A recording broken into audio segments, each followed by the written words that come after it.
class. My name is Raquel C. Ruggs, and this is my presentation on the Inferno poem.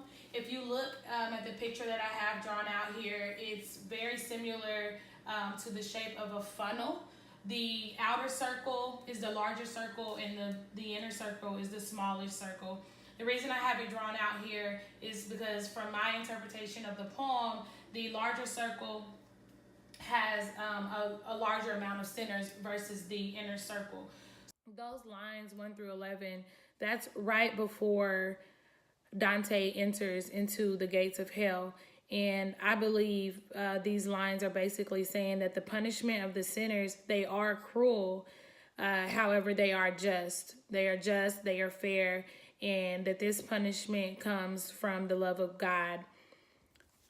So starting with the first circle of hell, which is the limbo circle, it's described in the poem as sinners that were basically pagan or non-believers, and a majority of them resided here on the outside. They definitely didn't have as much punishment as some of the sinners of the inner circles. They basically lacked the love of God. One other thing that I want to note on the sinners that are in the circle of limbo is one of the ways in which they were punished. And I'll take this quote. It's line 64 through 69. It says, "The wretched ones who never were alive went naked and were stung again by horseflies and by wasps that circled them. The insects streaked their faces with their blood, which mingled with their tears, fell at their feet, where it was gathered up by sickening worms." One thing that I can take from those lines of the poem is saying that these sinners, they were never alive, basically interpreting that, they were never believers. But I found it interesting that as a part of their punishment, it's taking nature, which is what they most likely worship, and it's taking nature to punish them. The second circle is the lust circle. The lust circle, of course, is for sinners that committed sins by lust, such as adultery or such. And this group of sinners, basically, they are in a constant storm or like a constant whirl of wind, and they're just thrown around wind for the rest of eternity. Gluttony is the third circle, and these sinners here are here for sins related to pleasure, and they are constantly being rained on by sewage water. The poem describes it as a very, smelly environment and whatnot. Following the gluttony circle, we have the circle of greed, which is for sinners who have committed sins based on greed. And there are two different types of greed sinners in this circle. And between those two types of greed sinners, they have to push boulders and circles for eternity. And that's their punishment. The next circle is the wrath circle, and these sinners are basically there for having aggressive behavior throughout life. And their punishment, they're basically in a pool of mud, and they're constantly fighting each other, cutting at each other's throats for the rest of eternity. Very, very aggressive behavior.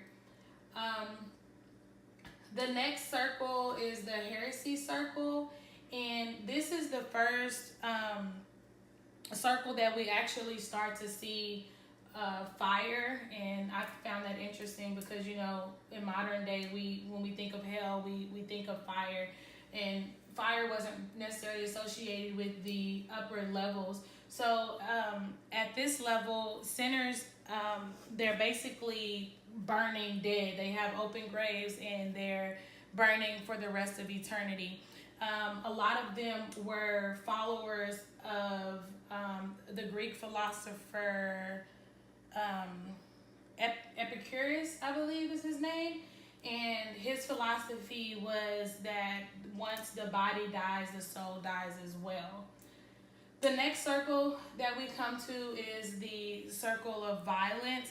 And here you have sinners who are there related to violent behavior. There are three different types of violent behaviors. Well, the first one would be violence against others, such as murderers, rapers, and such. The second one would be violence against oneself. So they are sentenced to hell for either harming themselves or suicide. And the third one would be violence against God, which would be an act of cursing God or such. They are all punished different ways. So the sinners that are in this circle for violence against others, they are in a lake or of such of boiling blood for eternity. The individuals that are there for violence against themselves are basically made into this poisonous tree, and they're constantly being picked at. Their poison is being picked at, and they're constantly being disrespected by others. The individuals that are here for violence against God, they constantly get rained on by fire coming from heaven as a punishment for them. The next circle is the circle of fraud.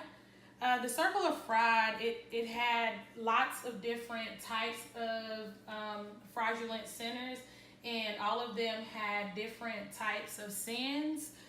Some of the noticeable ones would be, to me, would be the hypocrites. They had to wear iron robes. Thieves, they were tormented by basically by like bug bites. Another one that I found interesting were the fraud counselors. So the fraud counselors, they would basically be burning forever. They were just in a burning flame forever. The next circle is the circle of falsifiers. There were several different types of falsifiers described in the poem. One thing that I found interesting is right after the falsifiers is when we are introduced to the frozen lake. So before then, I believe these sinners were still punished by fire and whatnot. But right after the falsifiers, then we get down to the traitors. There were 4 different types of traitors. You could be a traitor against your kin, a traitor against your homeland, a traitor against a guest, or a traitor against benefactors. And basically, this is also in this circle of hell is where Lucifer lives, and he punishes these individuals by freezing them. The sinners are frozen in a lake. The poem describes some of the sinners, their tears would freeze as they come down. And Lucifer here is described as being a beast with 3 different heads. And the lowest of the lowest sinners here